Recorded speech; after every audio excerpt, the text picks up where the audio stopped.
नमस्कार, मैं राजा कुमार स्वागत करता हूं आपके अपने भाई के यूट्यूब चैनल प्रेडिक्शन राजा में। दोस्तों, यहां पे हम बात करने वाले हैं। आपने रिसेंटली सभी नेशनल मीडिया पे देखा होगा कि अनुराग द्विवेदी के घर पड़े हैं रेड।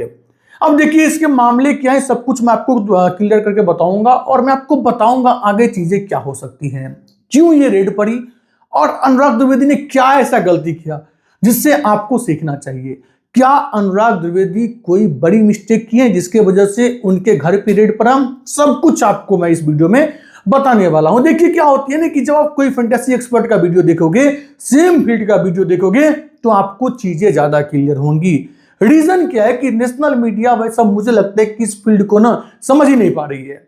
मैं देखता हूं कि जो बड़े बड़े चैनल हैं, जो आप कह सकते हो इंडिया के टॉप 1 टॉप 2 न्यूज चैनल है, वो लोग क्या कर रहे हैं, ड्रीम 11 सट्टों से कमाई अनुराग द्विवेदी ने करोड़ों रुपया। अब उनको यही नहीं पता है कि वैसे सट्टा मार्केट और ड्रीम 11 दोनों डिफरेंट चीजें हैं। जब आपको पता है वो एक माइंड में भर दिया जाती है ना कि 2000 के नोट में चीप होते हैं, अगर आप इस तरीके का न्यूज दिखाओगे तो आपसे हम और ज्यादा उम्मीद भी नहीं कर सकते हैं।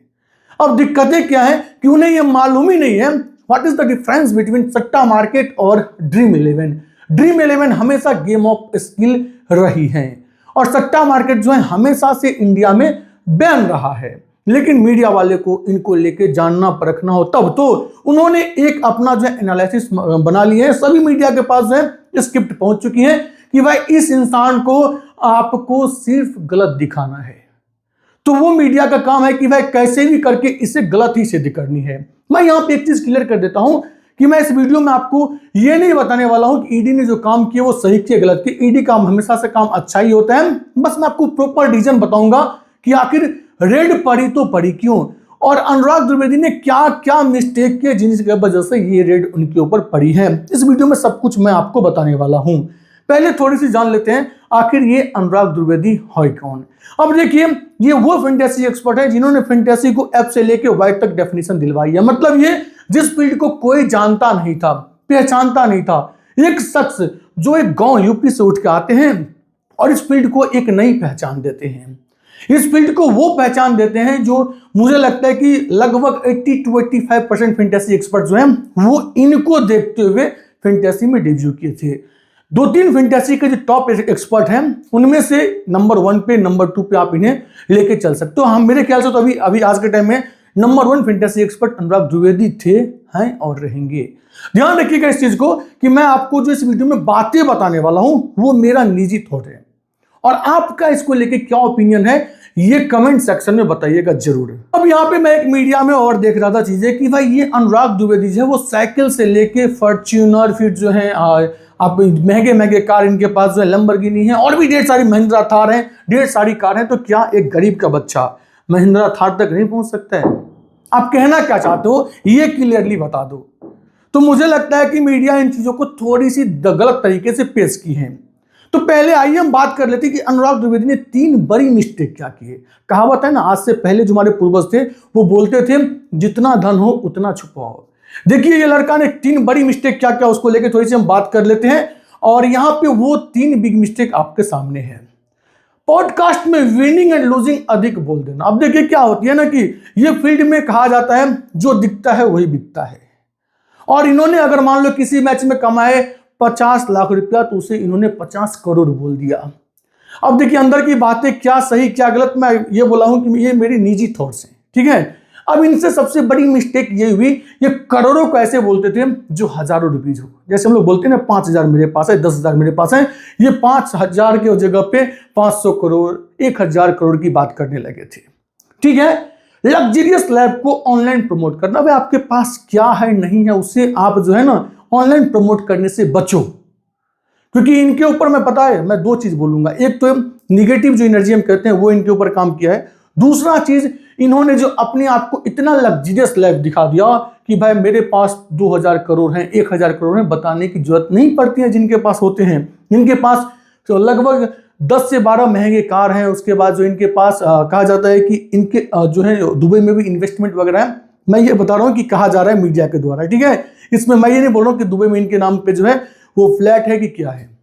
तो इन्होंने मुझे लगता है कि सेकंड चीज जो सबसे बड़ी मिस्टेक की वो ये कि लग्जरियस लाइफ को ऑनलाइन प्रमोट किया इन्होंने।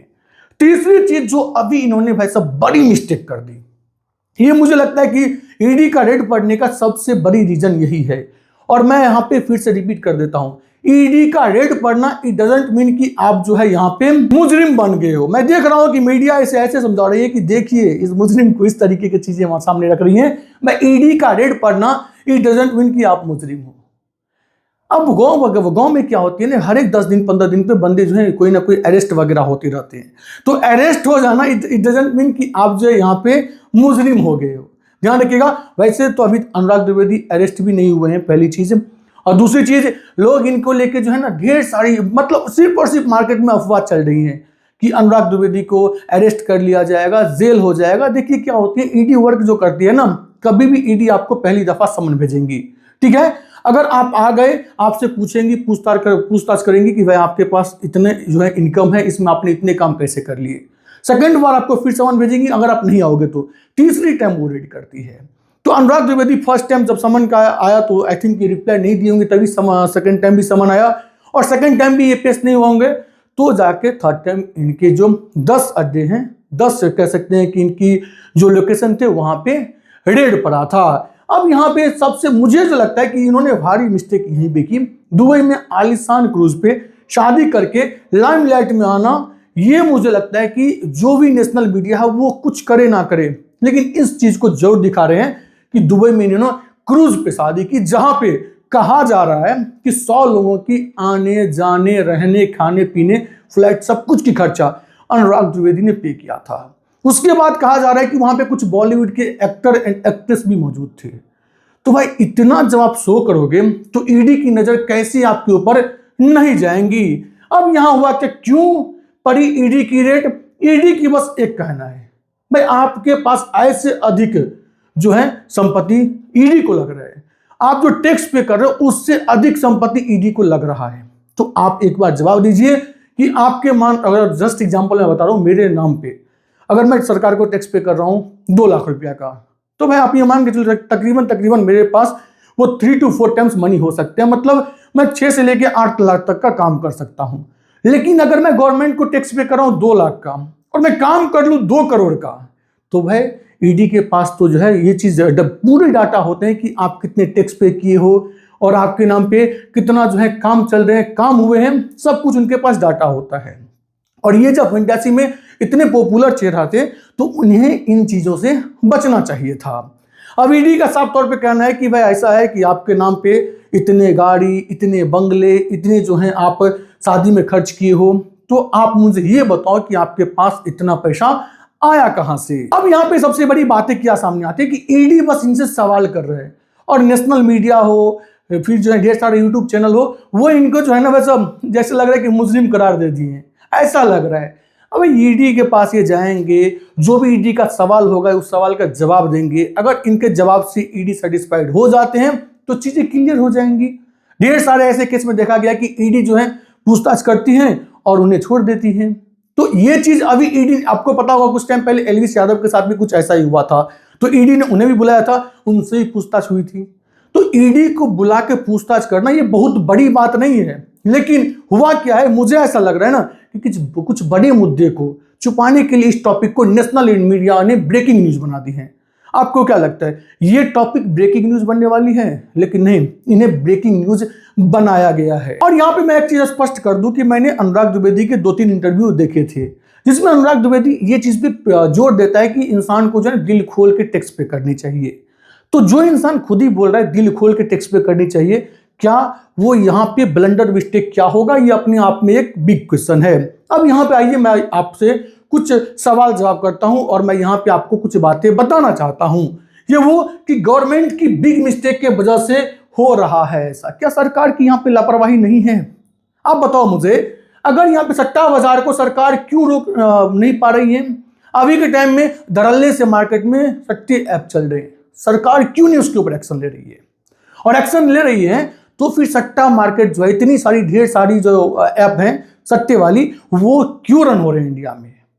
तो आप उसके ऊपर क्यों नहीं रोक लगा रहे हो? जो दूसरे कोई फिंटेसी एक्सपर्ट हो या एबीसीडी कोई भी हो जो इस सट्टे ऐप को प्रमोट करके पैसा कमा रहा है और गलत तरीका, मैं हमेशा से बोला हूं, मैं इस टॉपिक पर क्यों डिस्कस कर रहा हूं? बिकॉज मुझे पता है कि भाई मैं अपने आप को हमेशा से नीट एंड क्लीन रखा है। जो भी मुझे टैक्स पे करना पड़ा है मैंने किए हैं बिल्कुल नीट एंड क्लीन, और मैंने अपने लाइफ में कभी किसी सट्टे वाली ऐप को प्रमोट नहीं किया। इसीलिए जो है ना, ये मैं जिगरे के साथ कह सकता हूँ कि मैं बिल्कुल फ्रीक्वेंटली आपके सामने इस टॉपिक पे वीडियो बनाया हूँ। ये वीडियो बनाने के लिए भी अपने आप में जो है ना, कह सकते हैं कि जिगरा चाहिए। और मैं ये बता रहा हूं कि मैंने हमेशा से बोला है कि वैसा कुछ भी हो जाए, सट्टे ऐप को कभी किसी को प्रमोट नहीं करना चाहिए, ना ही खेलना चाहिए। लेकिन मेरे बोलने से क्या होगा, आप बताओ, आज के टाइम में 100+ सट्टे ऐप जो है मार्केट में घूम रहे हैं, गवर्नमेंट उन्हें क्यों नहीं बैन करती है, क्यों इसके ऊपर सख्त एक्शन नहीं लेती है? जब चीजें जो है बहुत आगे बढ़ जाती है तब उनका ध्यान जाता है। तो मुझे लगता है कि गवर्नमेंट की एक बड़ी लापरवाही है इनको लेके। उसके बाद इलीगल ऐप को क्यों रन होने देती है गवर्नमेंट? जो भी इलीगल एप्लीकेशन है उसे गवर्नमेंट क्यों रन होने देती है? आजकल में मैं देखता हूं कि इलीगल एप्लीकेशन प्ले स्टोर के ऊपर भी आ चुकी है, तो गवर्नमेंट क्यों नहीं टीम बैठा के इसे जांच पड़ताल करवाती है? उसके बाद ड्रीम 11 को बैन करके सरकार ने यूथ के साथ क्या किया, आइए इसे समझते हैं। देखिए, सरकार ने एक अच्छी फैसला ली कि भाई देखो, ऐसा है कि ड्रीम 11 पे पेड कंटेस्ट रन नहीं होंगे। स्टार्टिंग में सबको ऐसा लगा था, फिर जो है कुछ ही दिन पहले I think second last hearing में कोर्ट में जो है तुषार मेहता सॉलिसिटर जनरल जो गवर्नमेंट की साइड से, उन्होंने इस बात को स्पष्टीकरण दे दिया कि हमने किसी भी पेड कंटेस्ट को बंद नहीं किया है, फैंटेसी ऐप वाले जो है अपने मन से बंद किए। तो अब यहां पे देखिए, मार्केट में दो तरीके का चीज आया। एक तो ये क्लियर नहीं थी कि भाई गवर्नमेंट ने एक्शन क्या ली है, क्योंकि गवर्नमेंट ने साफ तौर पे वहां पे कहा था कि जब तक हम नोटिफिकेशन जारी नहीं करेंगे, जब तक हम कानून नहीं बनाएंगे, तब तक जो एप्लीकेशन है वो इसे रन कर सकते हैं। लेकिन इन चीजों को मार्केट में गलत तरीके से पेश कर दिया गया। वहां पे कहा गया कि सब कुछ बंद हो चुकी है। तो आप अगर 100% यूथ को देखोगे, उसमें से जो मेजर पार्ट थे ना, वो सट्टे की दुनिया में चले गए। अब सट्टे की दुनिया में जाने के बाद क्या होती है ना, अगर कोई व्यक्ति ड्रीम 11 पे 10% की लॉस में हो, तो सट्टे में वो जाके खेल के 100 रुपीज की लॉस में चले जाएंगे, क्योंकि वो एक समुद्र है। अगर ड्रीम 11 एक तालाब है तो सट्टा मार्केट एक समुद्र है। तालाब से तो इंसान बच भी सकता है, लेकिन जो इंसान समुद्र में तैरने गया उसके बचने के चांसेस थोड़े से मुश्किल जरूर हैं। तो मेरा मानना है गवर्नमेंट ने इसकी कोई तोड़ नहीं निकाली, सीधा इसे ऐसा मतलब प्रेजेंट किया कि भाई ऐसा है कि मैं ड्रीम 11 को बंद कर रहा हूं। तो वहां पे आप ड्रीम 11 को बंद करके इनडायरेक्ट रूप से सट्टा मार्केट की जो दुनिया है ना, उसे बढ़ा दी। और वहां पे क्या हुआ, एक तो लोगों की अकाउंट फ्रीज हो रही है, दूसरी चीज जो जीएसटी टीडीएस गवर्नमेंट को जा रही थी वो नहीं जा रही है, तीसरी चीज क्या हो रहा है कि यहां पे सट्टा मार्केट में ढेर सारे ऐसे सट्टे वाले ऐप हैं जो लोगों का पैसा लेके भाग रहा है, लेकिन लोग मतलब यूजर्स हैं वो किसके पास कंप्लेन करे, ये भी उनके पास ऑप्शन नहीं है। चौथी चीज मैं रिपीट कर रहा हूं फैंटेसी एक्सपर्ट से कि भाई अगर आप किसी भी सट्टे वाली ऐप को प्रमोट कर रहे हो तो थोड़ा सा आप भी अलर्ट हो जाओ। पांचवी चीज, मैं अपने पीआर फैमिली को तो बोल सकता हूं, बाकी की दुनिया का मुझे पता नहीं, बट मैं पीआर फैमिली से रिक्वेस्ट जरूर करूंगा कि अगर आप किसी भी सट्टे वाली ऐप पे खेल रहे हो तो प्लीज प्लीज आज ही उस ऐप को अनइंस्टॉल कर दो। ध्यान रखिए इस बात को। उसके बाद ड्रीम 11 के ऊपर पेड कंटेस्ट बंद होने के बाद की सच्चाई को सरकार कब समझेंगी? जो मैंने बातें आपको बताई है, इन चीजों को सरकार समझ रही है कि नहीं समझ रही है? अगर समझ रही है तो इसकी तोड़ क्या आएंगी? अब वो तो मुझे लगता है कि 21 जनवरी के बाद जो नेक्स्ट हियरिंग होंगी, मोस्ट प्रोबेबली 8 से लेकर 10 फरवरी के आसपास, वहां पे चीजें क्लियर ही होंगी। अगर मैं कहता हूं कि फैंटेसी ऐप को सरकार ने बंद कर दी, तो मेरे ख्याल से सरकार को फैंटेसी ऐप को बंद करते ही सट्टा मार्केट को भी मतलब कैसे भी करके कितना भी टीम बैठाना बैठाइए, लेकिन इस फील्ड को आप पूरी तरीके से बंद कर दीजिए। अगर आप वहां पे विफल रह गए तो गवर्नमेंट की भी टीडीएस जीएसटी जाएंगी और यूथ के साथ कितनी बड़ी दिक्कतें खड़ी हो जाएंगी, ये हम आप अनुमान भी नहीं लगा रहे हैं। अब यहां पे मैं आपको बताने वाला हूं क्या हमारे कंट्री के मीडिया के पास यही ब्रेकिंग न्यूज है। अब जितने भी चैनल खोलोगे, जो भी टॉप लेवल से लेके बॉटम लेवल तक के न्यूज चैनल हैं, सभी जगह वही चल रहा है, अनुराग द्विवेदी, अनुराग द्विवेदी, अनुराग द्विवेदी। क्या ये हमारे इंडिया के लिए ब्रेकिंग न्यूज वाली टॉपिक है? क्या ये टॉपिक हमारी ब्रेकिंग न्यूज होनी चाहिए? आप मुझे बताओ। अगर ईडी ने इनके ऊपर रेड किया है तो ईडी जो है पूछताछ करेंगी। पूछताछ के बाद अगर मान लो ये गलती पाए जाते हैं तो फिर जो है आप इसे नेशनल मीडिया पे लाइए और जो कहना है बोलिए। लेकिन आप क्या कर रहे हो, अभी ही इनका इमेज ऐसा बना दिए हो, अनुराग द्विवेदी का इमेज आपने ऐसा क्रिएट कर दी है कि जस्ट 1% ही अगर ये बंदा यहाँ पे बिल्कुल सब कुछ क्लियरली ईडी को बता देती है, 1% पे मैं बोलता हूँ कि 99% ये जो है यहाँ पे गलती पाए जाते हैं, लेकिन 1% अगर ये बचा है वहां से, तो आप कहां मुंह छुपाओगे अपना? जो आप इन्हें यहां पे मुजरिम की तरह ट्रीट कर रहे हो, ये आप कहां जाके फिर इसको लेके ब्रेकिंग न्यूज बनाओगे कि अनुराग वहां बच गया, ये आप नहीं बनाओगे। अब यहां पे देखिए बिग पॉइंट्स, अनुराग द्विवेदी क्या सच में इतना बड़ा स्कैम किया कि नेशनल मीडिया को ब्रेकिंग न्यूज इसे बना देनी चाहिए? बार बार मैं ये रिपीट कर रहा हूं कि क्या इतनी बड़ी ये टॉपिक थी? अब यही नहीं, ईडी ने कहा कि सट्टेबाजी ऐप इंडिया में बिना अनुमति से चल रहा है। अब बिग क्वेश्चन कि बिना अनुमति से अगर चल रहा है तो आप इसके ऊपर रोक क्यों नहीं लगा पा रहे हो? क्यों ये आपके पकड़ से बाहर की चीजें जा रही है? अगर कोई भी बंदा सट्टे वाली ऐप को प्रमोट कर रही है तो आपने वहां पे एक चीज तो लगा दिया कि भाई मैं इसके ऊपर इतना फाइन करूंगा, लेकिन वहां पे जो रूल बने हैं उसमें सट्टा अगर कोई व्यक्ति खेलता है उसके ऊपर आपने कोई कानून नहीं बनाया। क्यों नहीं बनाया आपने कोई कानून? अगर मान लो कोई सट्टा वाला एप्लीकेशन है, उसमें अगर आप जो खेलेगा व्यक्ति उसके ऊपर ना कुछ तो 5,000 रुपीज का ही अगर आप फाइन लगा देते, 1,000 रुपीज का ही फाइन लगा देते, उस व्यक्ति के अंदर 1% डर तो होता। लेकिन नहीं, आपने वहां पे वो कुछ रूल नहीं बनाया। इनडायरेक्ट रूप से व्यक्ति को पता है कि अगर मैं वहां खेलता भी हूं किसी सट्टे वाली ऐप पे तो क्या होगा, मेरे को तो कुछ नहीं होने, जो होंगे वो कंपनी के ऑनर के होंगे और उसे जो प्रमोट कर रहे होंगे उसे होंगे। तो ये हाँ मुझे लगता है गवर्नमेंट की बड़ी चूक है। तो इसको लेके आपका क्या करना है कमेंट सेक्शन में जरूर बताइए। अब देखिए मैं आपको बता दूं, अनुराग द्विवेदी ऐसा नहीं कि जो है कुछ अच्छे काम नहीं किए, उन्होंने पैसा कमाया है इस फील्ड से, जबरदस्त पैसा कमाया है, ये कोई दो राय नहीं है। उसने जो है अच्छे खासे पैसा इस फील्ड से बनाया है। तो बनाने के बाद उसने कुछ अच्छे काम किए, कुछ उस जिसमें से आप देखोगे अनुराग ने गवर्नमेंट को हाईली टैक्स पे की है, जबरदस्त टैक्स पे किए हैं, जो हम आप सोच भी नहीं सकते हो उतना उन्होंने गवर्नमेंट को टैक्स पे किया है। उसके बाद गरीब बच्चे को जब जब इनको मौका मिलता है फ्री एजुकेशन प्रोवाइड करवाते हैं। उसके बाद ठंड के टाइम गरीब के बीच राहत सामग्री भी ये बांटते हैं। अब यहाँ पे क्या है ना, अब देखिए मैं इन चीजों को थोड़ा सा कोरिलेट करता हूं। इसका ये कतई मतलब नहीं है कि आप गलत तरीके से कमाओ और गरीबों में बांटो या फिर गरीबों को फ्री एजुकेशन दिलवाओ या फिर किसी गरीब बेटी का जो है शादी में आप सपोर्ट करो, ये कतई नहीं है। लेकिन बड़ी बात ये आती है सामने कि अगर वो व्यक्ति गलत तरीके से कमाया है तो ईडी ये चीज मीडिया के सामने रखेंगी। क्या ईडी ने अभी तक इन चीजों को मीडिया के सामने रखा है? ईडी ने जो है उनके कुछ जो है कार्ड्स जब्त किए हैं और कहा जा रहा है कि कुछ कैश वगैरह भी उनके जब्त हुए हैं। और आज जो मेरे पास एक ब्रेकिंग न्यूज आई वो ये कि उनके एक अकाउंट में आई थिंक 3 करोड़ रुपया था, उसे ईडी जो है सीज कर लिए हैं। ये सीज किए अच्छी बात है और जो है कार्ड वगैरह जब्त किए वो भी सही बात है, लेकिन क्या ईडी ने उसे अभी गलत ठहरा दिया है क्या? अब आगे क्या डिसीजन आती है उसे आई थिंक हम लोगों को इंतजार करना चाहिए।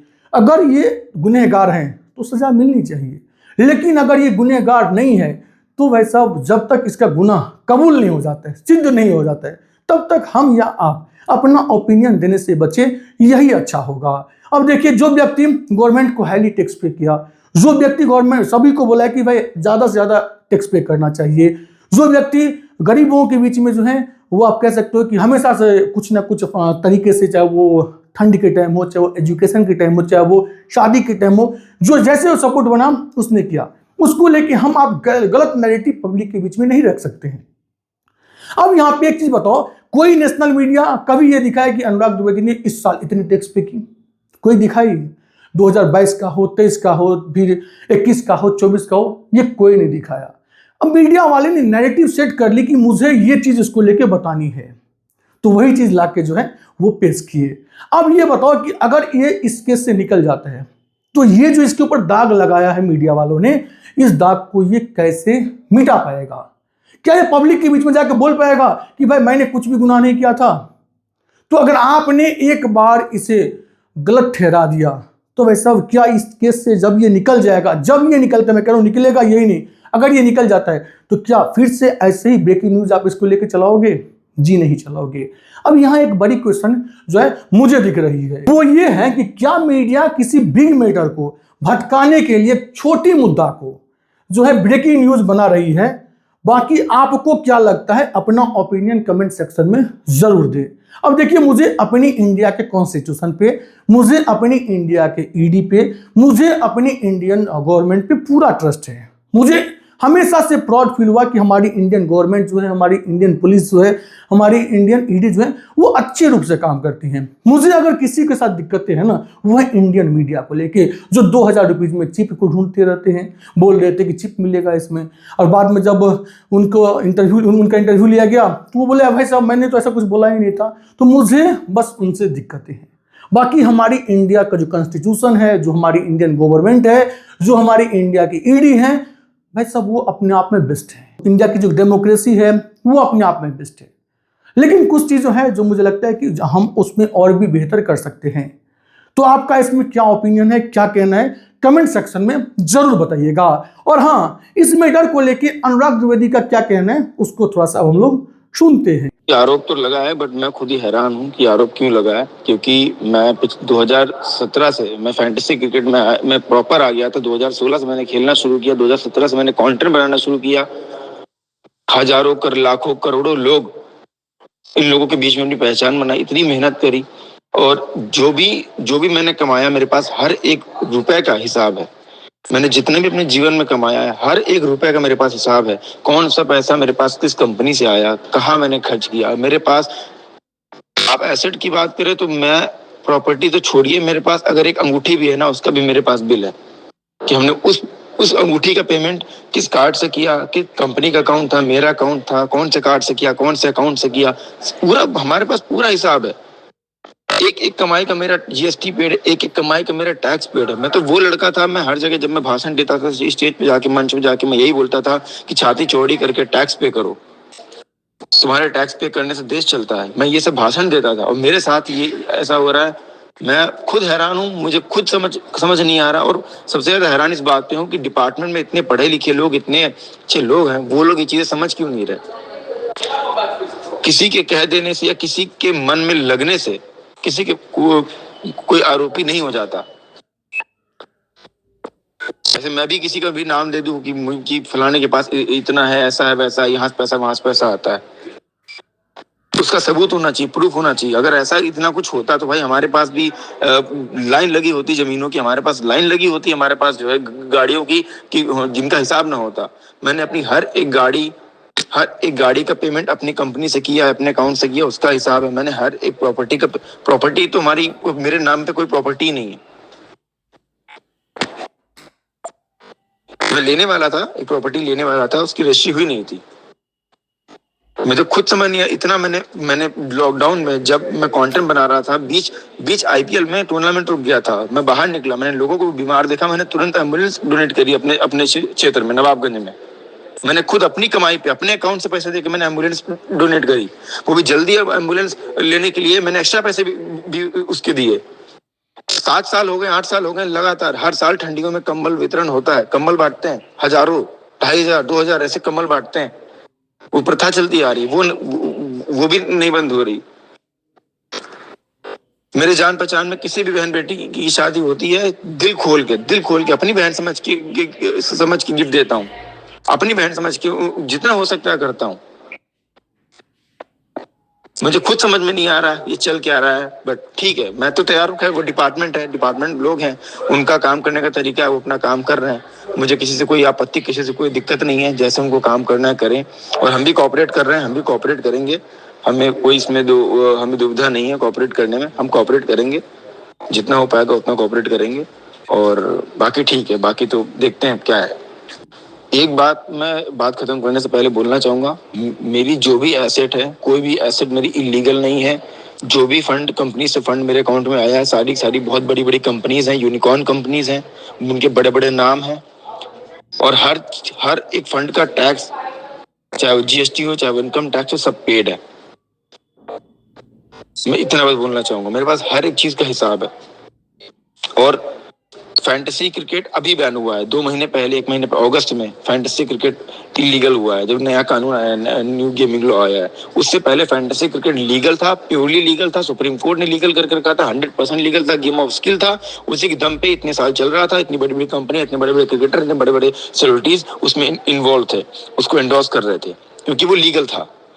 पूरी इंडियन क्रिकेट टीम, पूरा बॉलीवुड सब इन्वॉल्व था इन चीजों में, क्योंकि वो लीगल था।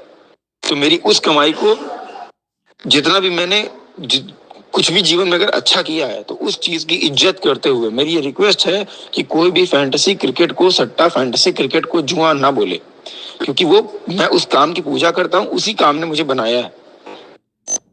मेरे साथ जितने भी लोग हैं उनकी इनकी भी जिंदगी, उनके भी घर उसी काम से चल रहे हैं।